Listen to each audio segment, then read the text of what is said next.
Alrighty, I'm currently trying to bypass the old amplifier on this codec pageant as the amplifier is very burnt.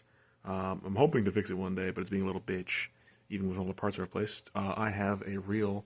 This is the movie Keep It Flying. This is reel 1 that I'm testing.